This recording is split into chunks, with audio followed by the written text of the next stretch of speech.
আমাদের কুরবানির খুশিকে কুরবানি করে একত্রিত করে তার টাকাটা চামড়া বিক্রয়লব্ধ টাকার ন্যায্য হকদার যারা আমরা তাদেরকে মাত্র পৌঁছে দিচ্ছি। চামড়ার দ্বারা কওমি মাদ্রাসা পরিচালনা হয় না, পরিচালিত হয় না। যখন আমাদের দাবি পূরণ না হবে, যথাযথ সম্মান যদি কওমি মাদ্রাসা সম্প্রদায় না পায়, তখন আন্দোলনের যত পথ আছে সব পথে দরকার হয় শহীদ হইতেও আমি রাজি আছি। এই চামড়া শিল্পটা শুধু কওমি মাদ্রাসা বলে এটা আমরা এই কথাটা সমাজে প্রতিষ্ঠিত করতে চাই না, যেটা আমার ইতিপূর্বে আমার বাম দিকের দুইজন অত্যন্ত চমৎকার বক্তব্য দিয়েছেন, যার কারণে কথাটা আমি রিপিট করতে চাচ্ছি না। কওমি মাদ্রাসাগুলি কখনোই চামড়ার শ্রমিক ছিল না, এখনো না, কিয়ামত পর্যন্ত চামড়া শিল্পের শ্রমিক কওমি মাদ্রাসার অভিভাবক ছাত্র শিক্ষক কখনই হবে না, ইনশাআল্লাহ হবে। আমরা শ্রমিক নই, আমরা বাদশার জাতি। তবে আমরা সংঘ কওমি মাদ্রাসা কমিটি ছাত্র শিক্ষক অক্লান্ত পরিশ্রমের মাধ্যমে চামড়াগুলোকে সংগ্রহ করে তার বিক্রয় লব্ধ টাকা হকদারদের কাছে অত্যন্ত আমানতদারির সাথে পৌঁছাইয়া দেওয়ার আমাদের প্রয়াস মাত্র। চামড়ার দ্বারা কওমি মাদ্রাসা পরিচালনা হয় না, পরিচালিত হয় না। এবং কমিটির কোনোদিন কোনো মাদ্রাসায় যদি 1 লক্ষ চামড়াও ওঠে প্রতিটা মাদ্রাসায়, তো চামড়ার বিক্রয় লব্ধ টাকার দ্বারা এখানে বহু মুহতামিমিন প্রিন্সিপাল হযরত উপস্থিত আছেন।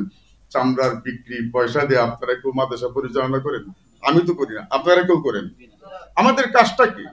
চামড়া যাতে নষ্ট না হয়, জাতীয় সম্পদ, এই শিল্প জাতীয় শিল্প, আমরা চামড়াগুলি সংগ্রহ করে ন্যায্য মূল্যে পাওয়ার উদ্দেশ্যে আমাদের কুরবানির খুশিকে কুরবানি করে একত্রিত করে তার টাকাটা চামড়া বিক্রয়লব্ধ টাকার ন্যায্য হকদার যারা আমরা তাদেরকে মাত্র পৌঁছে দিচ্ছি।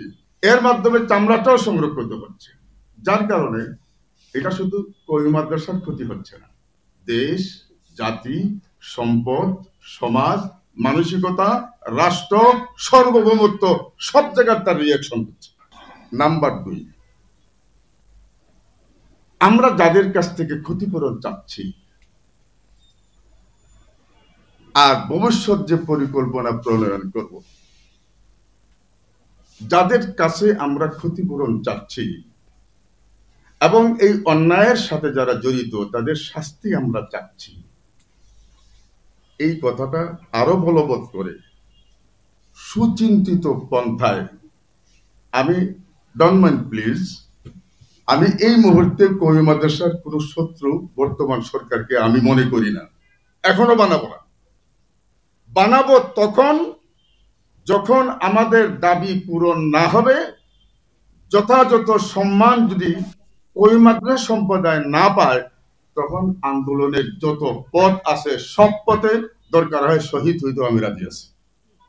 কিন্তু আগে যাদের দ্বারা আমরা নির্যাতিত হচ্ছি, বঞ্চিত হচ্ছি, তাদেরকে প্রথমে আমরা মডিফিকেশন করার চেষ্টা করব, আমরা বোঝানোর চেষ্টা করব, আমাদের পক্ষে আনার চেষ্টা করব যে বিষয়টা হচ্ছে এই, চামড়া দেওয়া কওমি মাদ্রাসা চলে না।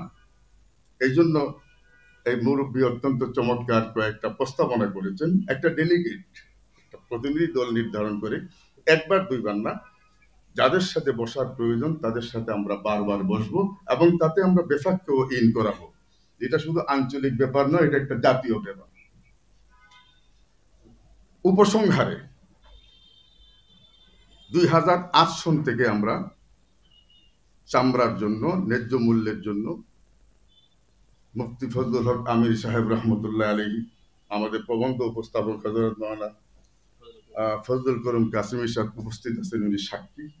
8 সন থেকে আমরা চেষ্টা করে যাচ্ছি, শেষ পর্যন্ত আমরা একটা পর্যায়ে এসে হযরত মাওলানা আলী আকবর সাহেব কাসেমী দামাত বারাকাতুহুম সহ এটার জন্য আমরা একটা কোম্পানিও গঠন করেছি, আমরা একটা নির্বাহী কমিটিও গঠন করেছি, উপদেষ্টা কমিটিও গঠন করেছি। সেই উপদেষ্টা কমিটির প্রধান আমি। যেহেতু একটা চমৎকার প্রস্তাব এসেছে, আমাদের এই কথাটা, এই দাবিগুলি আঞ্চলিক না বাড়ে এটাকে অতি সত্বর আমাদের জাতীয় দাবিতে পরিণত করতে হবে। আর যদি জাতীয় দাবিতে পরিণত করতে হয়, তাহলে এই ধরনের হাজারাত বুজুর্গানে কেরামকে সাথে নিয়ে আমাদের যে কমিটি আছে, এই কমিটিটাকে আরো সম্প্রসারণ করতে হবে, উপদেষ্টা কমিটিকেও আরো সম্প্রসারণ করতে হবে। আপাতত অন্তত ঢাকা জেলার পক্ষ থেকে আমরা এই কাজগুলো নিয়ে সামনে বাড়ি, তার ফলাফলের উপরে নির্ভর করে জাতীয় কর্মসূচি দেওয়া হবে। ওয়া আখিরু দাওয়ানা আলহামদুলিল্লাহ।